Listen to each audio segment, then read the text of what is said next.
Matthew Simmons is joining us now from Orinda. It's good to talk with you today. So first, how does it feel to have your first guide dog?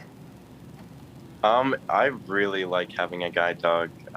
There's kind of like the whole companion thing. A guide dog is more of a companion than like a white cane. And then also traveling just is a lot less stressful with the dog. I'm able to like maneuver around obstacles easier. And yeah, it's nice always having a friend there when you're stressed out traveling, but yeah.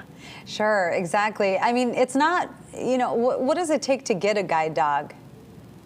So to get a guide dog, there's a lot of training with your white cane before. The guide dog schools typically want to make sure that you're proficient with your orientation and mobility skills so that if the dog isn't able to work or to guide you, then you're able to get around on your own.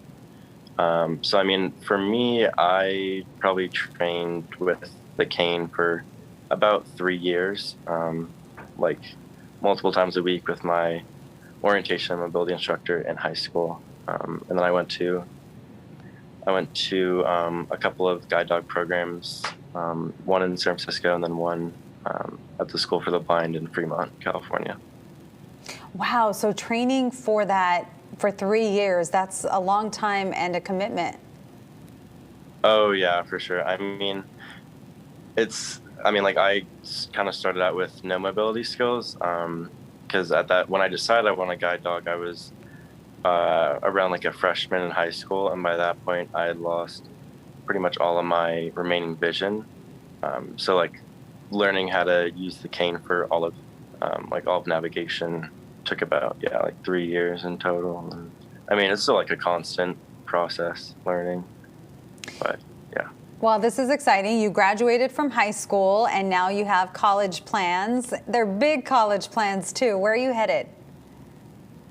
I'm going to Gonzaga University up in Spokane, Washington, and I'll be there in the fall, planning on studying business administration and finance. That sounds great. Are you excited?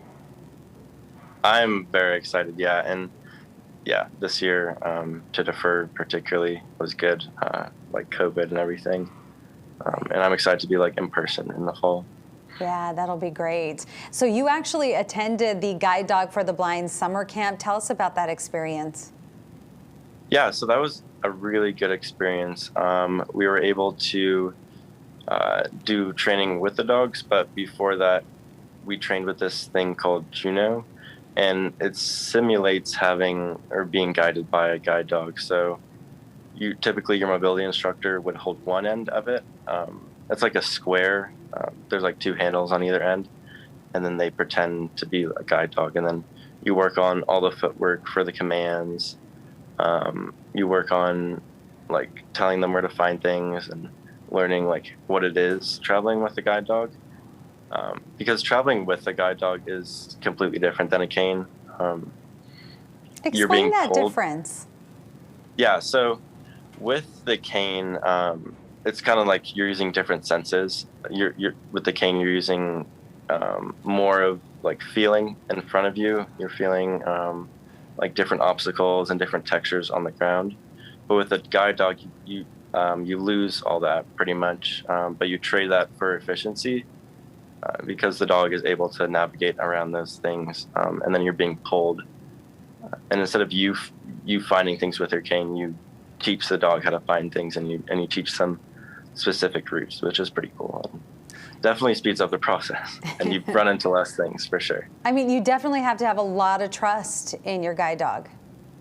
Yeah. And when you get the guide dog, it's not, like you're constantly training him like, they're dogs, they're not like robots. So they're gonna mess up, and then you just correct them, and you teach them new routes. Like if you move or something, if you want to go to the grocery store, you teach them a route to the grocery store. Or if you want to teach them, like I taught Granby to find buttons at intersections, and you can find chairs and doors and elevators and stairs and escalators and all that kind of stuff, which speeds things up. Well, you've had experience with this. You actually had a canine buddy when you were little. Tell us about that. Yeah, so Guide Dogs for the Blind does a canine buddy program because not all of the guide dogs make it through to become a guide dog. So then they put some of those failed guide dogs in a program called the Canine Buddy Program, which is when like a young kid, I was around 11, thinks that they might want to get a guide dog later in life. And you're given like a fully trained dog that's just failed to be a guide dog. So they like have all the obedience commands, and I mean, I took responsibility for feeding, watering, like walking the dog.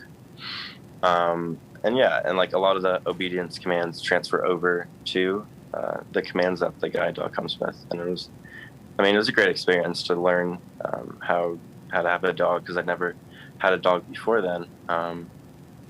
Yeah. So your guide dog's name is Granby? Yeah, Granby. Okay, what kind of breed? He's a mix between a lab and a golden retriever. All right.